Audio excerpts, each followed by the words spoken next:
G'day viewers, welcome back to the Taillight Show. Okay, so if you're now coming into this part 2 on the 36 Dodge sedan, so if you're coming into this now, make a suggestion, probably jump out of this, go back to part 1. It's a video before this one. Surprise, surprise.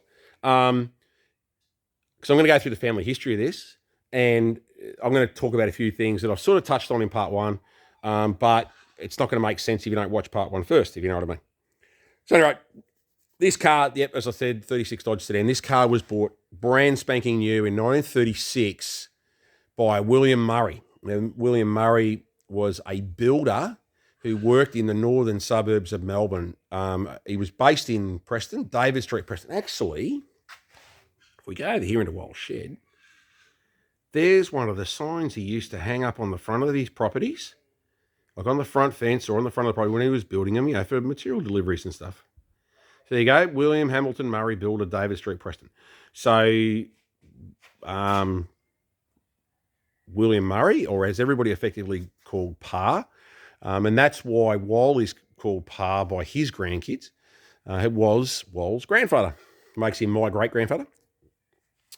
And he built, like I said, a lot of Preston, Coburg, Thornbury, Heidelberg, those sort of areas, a lot of houses over the years, and was very well-known man in the area, a well-respected man in the area for what he also did for the community as well. So he owned this car from brand spanking new, lived in David Street, Preston, as I said. House is still there. It's number 108 David Street.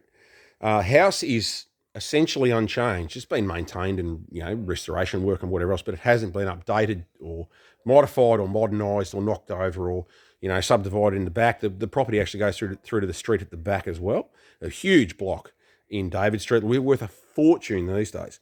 And thankfully hasn't been modified or chopped up or subdivided like too much of our property in Melbourne is, and we're losing all of this historical stuff. And I think it's an absolute crime that we're losing a lot of the history of some of these beautiful old homes we have. But anyway, this car was Pa's car. He used it every day. He retired. The car got parked for a little bit, and he sort of drove around. But then when he passed away in November of 1966, the car sat for a bit more. And the family decided to actually give it to extended family members who had a farm up in Woolert, up near Doreen. The car went up there for quite a few years and was used on their farm, and it was used to cut sheep around the farm, believe it or not. They pulled the back seat out of it, and they used to cut sheep and lambs and whatever else around the place. And then one day the clutch burnt out in it, and they parked in the shed. And a young guy decided that he was, one of the sons decided he was a bit of a car head, and he wanted to do the thing up, and poor young bloke got leukemia and passed away. So, poor young kid. And so it never got touched. And it just sat there. And then come the early 70s, one of William, or Pa's sons, Bill, he had two sons, Ron and Bill, and I'm actually named after Ron, my middle name. And Bill, sadly, Ron passed away. We're getting a bit of a theme here, aren't we? He passed away in a boating accident in 1971, so I never met him. But Bill was a car head, and he had Nashes, a big six-cylinder, long wheelbase, six-stud, the big monster Nashes, and very, very well-known man for them. But he always wondered where his dad's Dodge was. And to show you actually how well-respected and well-known Bill was in the vintage car world, and especially around Vintage Drivers Club and a few other really big clubs, when Bill passed away in May 95, they actually closed off Plenty Road? Yes. Plenty Road, Preston, on a Thursday or Friday afternoon at like 2 o'clock in the afternoon for his funeral procession of all these vintage cars. Now, about a kilometre procession. There you go, about a kilometre long. There you go, I forgot that. It was amazing to see and be part of, especially not only being car heads, but also being part of his family. And we were pretty close to Bill. I used to see him quite a bit. He lived in Nunawading. And I worked in Mitcham at the time. I used to drop around every now and then and just see him. And we were pretty close to him, and it was a bit of a shock when he passed, because he's a pretty fit old bugger. But yeah, they closed off they closed off Plenty Road Preston for his funeral procession, and it was that big that Channel 10 News got hold of it and actually came out and filmed it. It was on the news that night. So for somebody who was a bit of an unknown, and well and truly an unknown in the wider community, to have the whole road closed off and his funeral televised on Channel 10, like, shows you how well respected this guy was. Anyway, early 70s, Bill always wondered where the Dodge was. And for some reason, people in the family knew where it was, but didn't want to say anything. And, we've all got family members like that, I suppose. We pick our friends and not our relatives. And chance conversation when Wall was in Bill's shed with him one day, probably standing around doing like they're doing now, but he probably had a beer in his hand at the time. Conversation was about, I wonder what happened to Dodge. And Dad went, I know where it is. I know exactly where it is. Right? A week later, it was in Bill's shed. And took him probably a couple of months. I don't know. I wasn't around at that time. But he got it back on the road, repainted it. That's how we know this car is the original colour, because Dad was there when Bill painted it. And he painted it in the shed in this little temperature garage in Nunawading. I can't remember the frigging name of the road, but anyway, that he lived in. Off the top of my head, I cannot remember. I know it runs parallel to Eastfield Road. I know that. I can't think of it. Anyway, doesn't matter.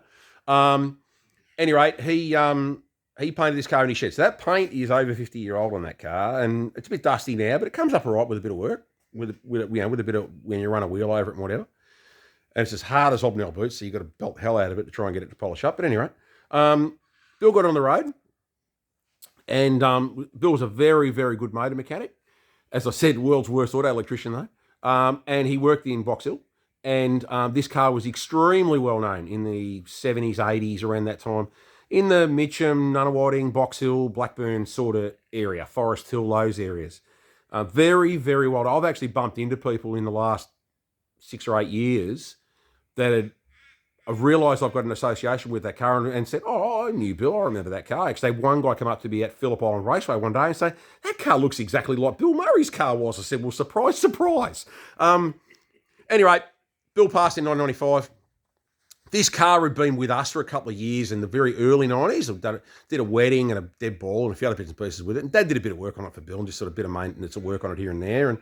And it went back to Bill only about 12 months before he died. And there was a handshake deal done on it that if anything ever happened to Bill, this car would come to Dad to be preserved because it was never to leave the family. Well, wouldn't have really mattered even if it was in writing, because it certainly wasn't. It still wouldn't have come to Dad, and we won't touch on that any further. But Dad actually did the right thing and tried to buy it out of the estate and was shot down. It stayed in the family. I won't say any more than that, but it was neglected. It was probably used and abused, but it was neglected. And it ended up having issues, mechanical issues, and was parked in a dirt-lined garage in country Victoria and was found by a collector who lived in the northern suburbs of Melbourne, funnily enough, not far from where Pa originally was. So it went the full circle, this bloody thing. And this guy found it, did an engine rebuild on it. That's how we know it had an engine rebuild done. This was early 2000, it's like 2005 or something, we believe, somewhere in that era. I'm not really too sure. Anyway, so, they got hold of it. They had another Dodge. They had a 37 Dodge as well. And really, really nice family, Italian family, really, really, really nice people. They saved it. If it wasn't for those people, this car probably would have just vanished off the face of the earth. So Vin, I can't think of the guy and his dad's name, but brilliant people. They looked after this car. It was with them for about 10 or 12 years. And then I'd always sort of looked for this car, unbeknownst to Wal. I'd always sort of had feelers put out and looking around, and it popped up around that early time, and nobody could ever really pin it down. I'd seen a photograph of it in Lygon Street, Carlton. And it had some weird writing on the front of it, and I could never work out what the writing was here on the bonnet. And we worked out later on, the guy with the old Italian bloke, what is it with wogs and cash? He was charging people cash, and he'd go and park in Lygon Street, and he'd take people for a cruise around the city in this old banger for cash. And he had written on the front of it something about for hire or something on the front of it. I can't think exactly what it was now. Anyway, he was using it as like a Uber, like as a tourist vehicle, shifty old bastard. But good luck to him, like I said, I pay cash. Anyway, they decided to sell it. The old guy was having some health issues and they needed some money or whatever, and they weren't using it. And I'd been looking for it for years, and I'd been told it was around Mordialloc. It wasn't in Mordialloc. It was around the Moreland area. So, it was the similar sort of name, but, opposite end of the city. Anyway, while I was in Queensland with his brother doing a big building project, and his brother lives on the Gold Coast, and where it's sunny one day and pissing rain the next. And one of these rainy days, while I was going through the Just Cars magazine and saw a photograph for a grainy sort of shitty photograph for a 36 Dodge sedan in Melbourne, in green. And Wal thought, geez, I reckon that might be. And he rang me, I was at work, and said, can you have a look at this? Well, I pulled it up on the internet on my phone, and there was half a dozen photographs of it. And there was a photograph of the front of it, and it's not on it now, but one of the photographs on the front of this car gave it away. Because when Dad had this car, he did some work on the front of it and modified and actually put some indicators on the front of it. And it had a bracket made. It was from sort of here, I think, from memory, over to that bumper line that came up and went across and down. It had a little indicator here and a little indicator over there and a number plate in the middle. And I knew straight away what that was because I'd actually made the bracket for that as a sidey project in the engineering workshop at high school. So and I was amazed it was still on it. So that's how I recognised the car. So we went and... So Dad got on the phone, spoke to the people. He was in Brisbane for another couple of days. Came down back to Melbourne. I picked him up at the airport. We went and had a look at his car. As soon as the gate opened, Wal and I looked at each other and just knew straight away we'd hit the jackpot. There it was. Had a cup of tea with these people. Lovely, lovely, lovely people. They knew it had to come back to us. The deal was done. They were extremely fair about it. Car came back to Wal. And I think it's, other than this thing, which I'll get to soon, is by Wal. This is probably your pride and joy in it. Being your grandfather's car? 50-50. Yeah, 50-50. There you go. So, but there was one little thing that when we saw it, the heart skipped a beat. Now, as I said, Bill was a very well-known man. And Bill did one thing with all of his cars. When he had them, he had a little fridge magnet made, and he stuck it on the dash.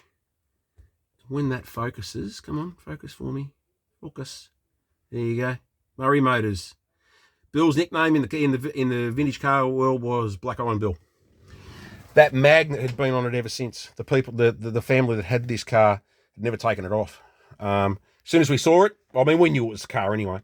But as soon as we saw that on the dash, we thought, holy shit, someone's smiling on us. So this car came back to the family. This car has had some work done on it. Needs a little bit more work done on it. But this car is in our family forever. So that is basically the 13-minute version of an 87-year-old story. So there you go, folks. 36 Dodge D2 Touring Sedan, proudly in our family. Practically its whole life. And will always be. So you may see this thing out soon enough. We're pretty determined to get this thing back on the road and do what it's got to do, and twisting Wal's arm to come out to a few cruise nights and a few other bits and pieces with this thing, and we'll park this up with the 41 and turn a few heads. So there you go, folks. Stay dull.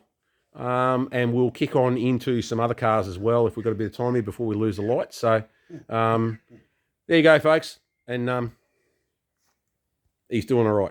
Stay dull.